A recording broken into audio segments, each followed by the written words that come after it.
So we're here with Sam and Gizmo. Sam is an 8-year-old Chihuahua, and Gizmo is a 4-year-old Alaskan Klee Kai, the biggest Klee Kai. And there's 3 versions of them. So I sat down with the guardians, and we have a case of redirected aggression. When Gizmo gets really excited, sometimes he will turn on Sam. And being a Chihuahua, that's not really a fair battle. We really don't want our dogs to fight regardless. So redirected aggression is the dog gets frustrated, I'm excited, and I can't react to whatever I'm seeing that's at a distance or behind a gate or a door or whatever, so I'm going to just nip whoever's nearby. And Huskies and some Klee Kais can be a little bit not know when to quit, and that's been the case here. So what we want to do, what I asked was, I was trying to determine what kind of structure the dogs had, and I found out that the dogs really don't have any rules. One rule, they can't go into a couple of rooms. If dogs don't have rules, because they go through life probing, waiting to be corrected or rewarded, that gives them the impression that we're equals. If we're equals, if I'm equal to humans, then listening to the humans is optional. And so then the dog listens when it feels like it, and the rest of the time he doesn't.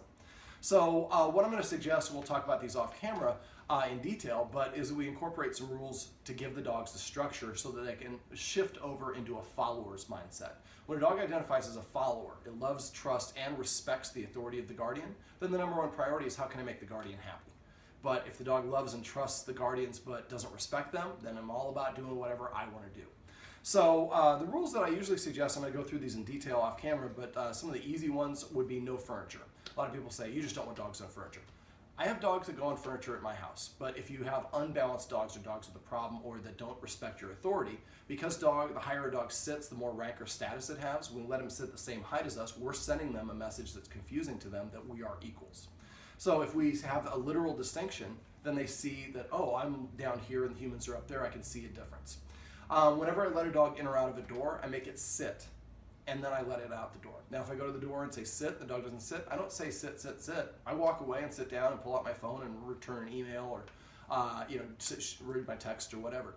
After a minute, I go back to the door and give the dog another one opportunity. So let's say we go to the door and Sam sits, Sam gets to go outside, and I don't let Gizmo out. I go away for a minute, go back after a minute, and then give him one more opportunity to comply on the first time.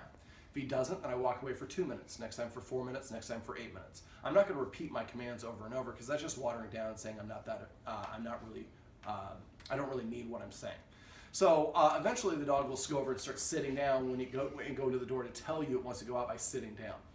Other rules are where are the dogs when you guys are eating?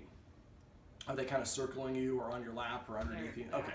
For dogs, eating, they spend 90% of their time in the wild looking for food. It is the driving force or activity, and they spend since they spend so much time, there's a lot of structure that goes with that. So because we provide a bowl of food and they can eat in a minute or two, what am I supposed to do with the other 88% of my time? So for dogs, that can create a little bit of an issue, but also the closeness. When one dog is eating, if another dog approaches, it's going to growl because that's inappropriate. And it's very rude in the dog world to be within 7 feet if anyone is eating. Even if they're not actively begging, just the presence is inappropriate. So what I'm going to suggest is that the dogs have to wait for permission to eat and only eat after the humans eat and should not be within 7 feet of the humans when the humans are eating. Or any guest, even if you're snacking or whatever it is. So I like to look for ways we can add a little bit of structure to regular day-to-day activities. If we're going to go for a walk, I'm going to make the dog sit and be calm. So if the dog's not calm, then I'm going to abort and sit down and watch some TV or read a newspaper article or whatever it is to wait for the dog to relax. When it's relaxed, then I'm going to try to go through the leashing process again. And I'm going to keep stopping with good timing.